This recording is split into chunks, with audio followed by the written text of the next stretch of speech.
Olá, sou Andréa Gozzetto. Eu vou falar para vocês agora sobre os tipos de advocacy, tá? Basicamente, a literatura sobre advocacy é uma literatura internacional e muito do que eu vou dizer aqui para vocês agora foi obtida, essas informações foram obtidas a partir dos Advocacy Toolkits, que são muito comuns tanto nos Estados Unidos quanto na Europa, tá? Então, ao ler toda essa literatura e a sistematizar essas informações, eu cheguei à seguinte tipologia. Quais são os tipos de advocacy que são realizados no Brasil e no mundo? Eu posso ter um advocacy voltado para indivíduos, posso ter advocacy voltado para populações específicas ou para causas específicas, posso ter um advocacy também voltado para o próprio interesse de uma organização ou setor e posso ter advocacy também voltado para amplos benefícios de interesse público. Comumente, o advocacy, ele é definido e ele é endereçado, tá? Pelo menos o advocacy como a gente entende, como uma ação política que engaja e mobiliza a opinião pública, que defende uma causa para influenciar os tomadores de decisão, quando ele é feito para populações específicas ou causas ou amplos benefícios de interesse público, tá? Então, esses são os tipos mais comuns de advocacy e que conversam melhor com essa definição que geralmente nós utilizamos, tá? Mas o que é importante quando a gente observa essa tipologia? Que o advocacy também pode ser feito para indivíduos e que o advocacy também pode ser feito em pró do interesse de uma organização ou de um setor. Então, aqui, o que é muito importante a gente ressaltar? Que o advocacy pode ser feito por qualquer pessoa ou por qualquer organização. Ninguém detém o monopólio do advocacy. Não é só a organização da sociedade civil que pode fazer advocacy. Uma organização empresarial também pode, uma associação setorial também pode. E eu posso fazer advocacy, por exemplo, para defender o interesse de um único indivíduo, certo? Vamos pegar, por exemplo, um preso político e a gente quer fazer alguma campanha envolvendo o maior conhecimento do público sobre os motivos que levaram aquela pessoa a ser levada e exigir que determinado governo liberte esse preso político, tá? Isso é uma campanha de advocacy, ok? Então é para um indivíduo em específico.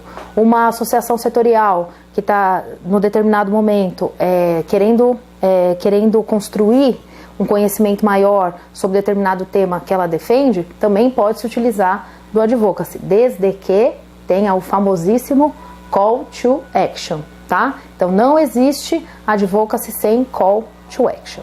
Agora eu vou falar para vocês também, de forma bastante rápida, sobre as principais abordagens do advocacy, tá?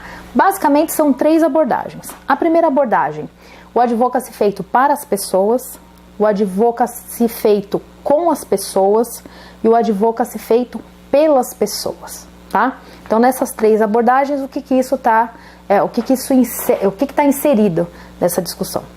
No advocacy para as pessoas, a atuação, ela está voltada ela é feita em nome de comunidades afetadas e de forma articulada com elas, tá? Então eu faço para as pessoas. No advocacy com as pessoas, a gente constrói parcerias entre as comunidades afetadas, pois elas já exercem advocacy em relação às mesmas questões ou questões similares. Então você reforça, você potencializa o advocacy dessas comunidades porque elas já o realizam. E o advocacy pelas pessoas diz respeito a ações promovidas pelas próprias comunidades, tá? Então, nessa abordagem do advocacy, essa abordagem exige que as comunidades possuam recursos e capacidades adequadas para a ação, né? Então, se a gente fosse observar num crescendo, o que essas principais abordagens elas nos mostram? No primeiro lugar, eu defendo os interesses de determinada comunidade afetada porque aquela comunidade não tem condições de defender a si mesma, tá? Essa seria a abordagem para as pessoas. Na abordagem com as pessoas, aquela comunidade ela já tem alguma expertise, ela já tem alguma experiência em defender a sua própria causa, mas ela precisa de ajuda. Então, eu faço esse reforço, eu potencializo essa ação de advocacy. E na abordagem pelas pessoas, essa comunidade já faz advocacy, já faz um advocacy bem feito, mas eu posso potencializar essa ação de advocacy levando maiores recursos, tá? E quando eu estou falando de recursos, eu estou falando, por exemplo, de técnicas, eu estou falando de recursos humanos, eu estou falando de maior conhecimento, tá? Essa, na verdade, é a grande tendência do advocacy atualmente, né? A gente vê grandes grupos de advocacy internacionais que fazem todo um esforço, por exemplo, de construir advocacy toolkits.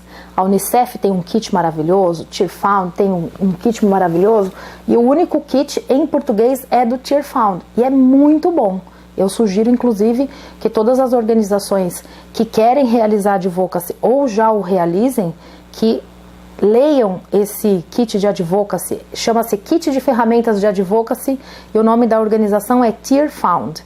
É uma organização religiosa, mas a qualidade do material é muito grande, tá? E a ideia é justamente essa, é ensinar as próprias comunidades a fazer advocacy por elas mesmas, porque afinal de contas, quem tem maior conhecimento sobre o problema que está enfrentando, a não ser aquele que o enfrenta, não é?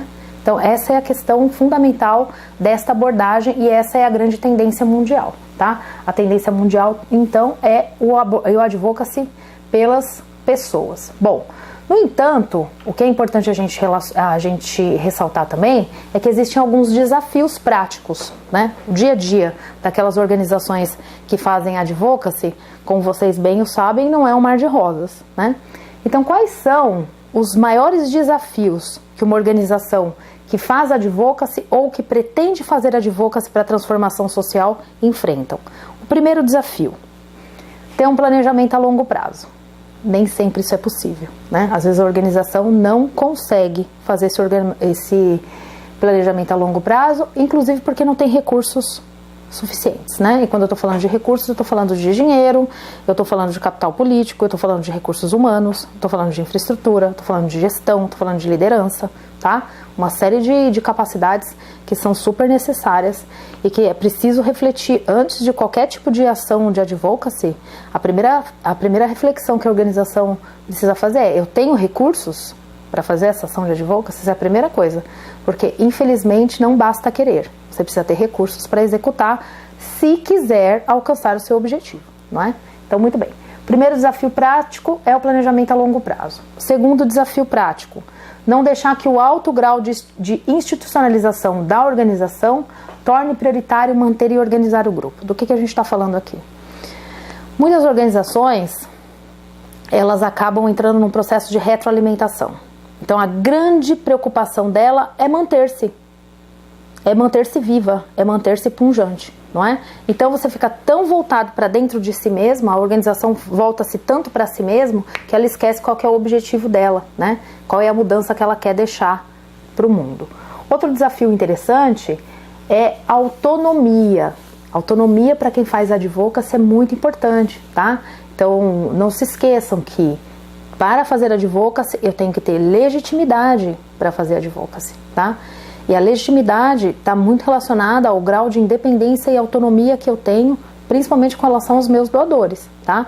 Os interesses dos doadores não podem se sobrepor aos interesses da própria organização na defesa da causa que ela está perseguindo, tá bom? E por último, um outro desafio prático que também é muito, ele é muito presente no Brasil, é fazer uma reflexão. Essa organização precisa refletir se ela não se tornou uma ONG de elite que fala a língua dos doadores e recebe quase todos os fundos de origem internacional, apesar de ter poucos laços com as comunidades afetadas, tá? Então essa é uma questão fundamental. O contato com o beneficiário, ouvir o beneficiário, entender quem é esse beneficiário, ter um contato direto com ele, mas não só para informá-lo sobre as ações do grupo, mas para efetivamente trazê-lo para dentro da organização, para que ele possa ser uma parte integrante do momento do planejamento da ação de advocacy. Não se esqueçam, o problema é melhor compreendido por aquele que o enfrenta cotidianamente.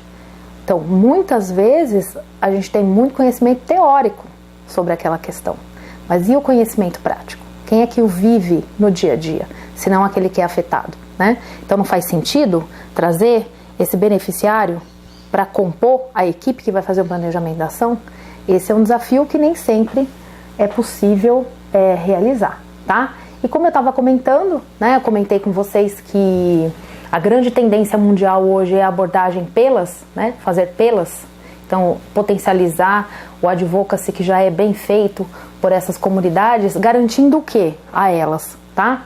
Garantindo, por exemplo, as ferramentas necessárias. E quando a gente está falando de ferramenta, nós estamos falando do quê? De conhecimento, de consciência, tá? Então, um processo de conscientização. Muitas vezes as pessoas passam por um problema, uma comunidade que passa por um problema grave, como, por exemplo, uma comunidade que todos os anos sofre com problema de enchentes. Todos os anos. Aqui no Brasil a gente vê, né? Todo verão é a mesma história que a gente assiste na televisão. Nem sempre essa comunidade ela tem consciência de como ela pode resolver esse problema. Quais são os canais para que ela resolva esse problema? Quem ela deve acessar? Aliás, digo mais. Nem sempre, e isso no Brasil eu acho que é uma realidade muito grande, a comunidade entende que tem poder para trazer essa mudança, né? A gente não pode esquecer que a gente tem uma cultura política de tutela. A sociedade civil no Brasil sempre foi tutelada, né? Então, até essa consciência de qual é o real poder de transformação que essa comunidade tem sobre as questões que as afetam no seu cotidiano, precisa ser melhor trabalhado. Então, conhecimento, consciência, segurança, tá? Segurança para agir. E segurança para agir tem uma relação profunda com uma análise de riscos, né? Às vezes a gente está trabalhando com uma causa em ambientes hostis, e é preciso pensar em quais são os riscos que aquela organização causa, que aquela organização enfrenta ao defender esses riscos. Inclusive, nesse material que eu comentei agora há pouco, do Cheerfound, eles têm um capítulo muito interessante sobre como fazer advocacy em ambientes hostis. Eu acho que hoje em dia, por exemplo, organizações que defendem direitos humanos no Brasil precisariam urgentemente ler esse capítulo, porque ele é essencial, tá? E por fim, também recursos. E por que essas ONGs, esses grupos de advocacy internacionais, eles estão tão preocupados em capacitar essas comunidades? Porque a gente precisa garantir que essas comunidades possam falar por si mesmas. Elas têm legitimidade para falar por si mesmas, né? Então, essa cultura política da tutela, ela precisa ser superada também, né? Por que uma ONG de elite tem mais legitimidade para falar sobre uma comunidade ribeirinha de pescadores do que a própria comunidade ribeirinha de pescadores, não é? Se a gente tem um trabalho de conscientizar e de oferecer essas ferramentas para essa comunidade ribeirinha de pescadores, eles falarão por si mesmos e, assim, com certeza, eles conseguirão ter o alcance do objetivo de advocacy dele tem mais potencialidade. Bom, outra questão que eu gostaria também de ressaltar é que as organizações que possuem mais e melhores recursos estão hoje em dia compartilhando ferramentas, atuando como facilitadoras para a necessária pesquisa, capacitação e desenvolvimento institucional dos grupos marginalizados, né? Então, tem um dito aqui muito famoso no Brasil, né, que é assim, a gente não pode entregar o peixe, a gente tem que ensinar a pescar. É justamente isso. Qual que é a grande tendência do advocacy internacional hoje? Não fazer por, não fazer com, mas fazer pela, né? Ou seja, vamos deixar de entregar o peixe e vamos ensinar as pessoas a pescar. Muito obrigada.